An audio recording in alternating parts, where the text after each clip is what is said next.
236. City News Time, 2:31. Traffic and weather together on the one. Here's Carrie Prunskis. This report is brought to you by Diamond and Diamond Lawyers. Eastbound on the 401, the latest updates from traffic spotters is that there's some construction still approaching Hessler in the 3 left lanes and some debris across all lanes just before Highway 6 North. So extensive delays on the eastbound 401. It's absolutely jammed from Cedar Creek to Highway 6 North. Just a couple of breaks in that 25-kilometer stretch where you're almost up to highway speed, but it's a very, very slow go. And then through the city, it's backed up from south of Pearson to Weston in the Express. A bit busy by the 400 in the Collectors, and delays building approaching Yonge to Bayview Express, from Bayview to Leslie Collectors, and a delay in Ajax as you head past Salem. Westbound on the 401, getting busy from Markham Road to Brinley in the Express, from Kennedy to Victoria Park in the Collectors, and then traffic drags from Bayview to Yonge in the Collectors, approaching Islington in the Express to Dixon, and a backup from Dixie in the Express to the 403 ramp. That ramp is down to a single lane for construction. Southbound on the 404, it's slow from Finch to the 401 ramp, but not too bad on the southbound DVP. Typically busy on the westbound Gardner, approaching Jarvis to west of Strawn. Delays on the westbound QEW, approaching Dixie to Mississauga Road, and from Ford Drive to Trafalgar. And it's busy on the eastbound QEW from Guelph Line to east of Appleby, then from Mississauga Road to Dixie. Eastbound Gardner is slow as you approach the DVP, and then delays up the northbound DVP from the Gardner to York Mills. Keep in mind, southbound 427, there's no access to Erin Gate. That ramp is closed. It's for construction. And in town, northbound Kennedy is jammed from just north of Lawrence to Ellesmere. That's due to a collision. If insurance companies have high-priced lawyers fighting for them, who's fighting for you? Call Diamond and Diamond, Canada's largest injury law firm with over 60 lawyers. 1-800-567-HURT.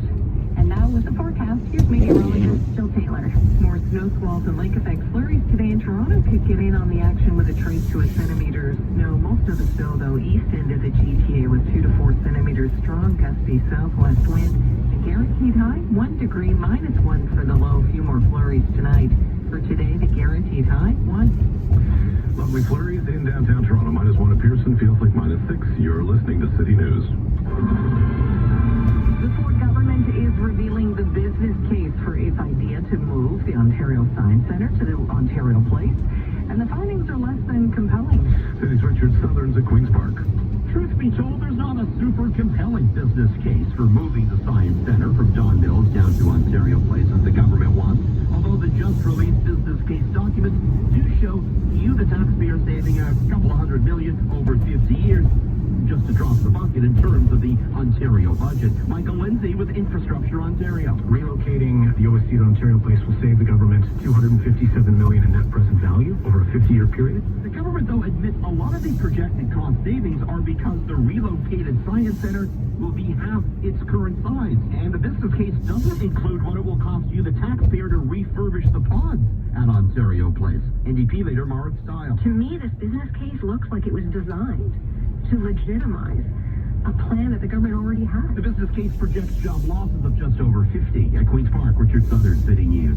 City News Time 2:35. There's been a development in the dispute between the federal government and Google over the Online News Act, and it means Canadian news could start circulating online again soon. City's Alex Bloomfield joins us live with the details. Alex.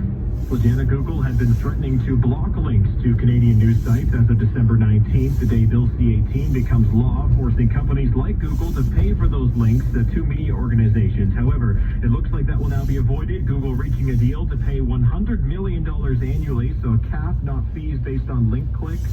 Heritage Minister Pascal St-Onge says that amount will rise each year with inflation. If there is a better deal struck elsewhere in the world, Canada reserves the right to reopen the regulations.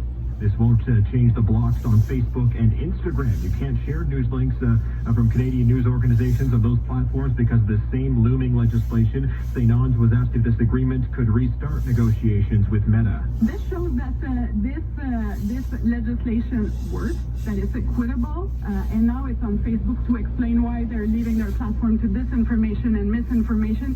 The money will be distributed to media companies by a third-party collective using the number of full-time journalists employed as the metric for balancing out the money. Reporting live, Alex Bloomfield, City News.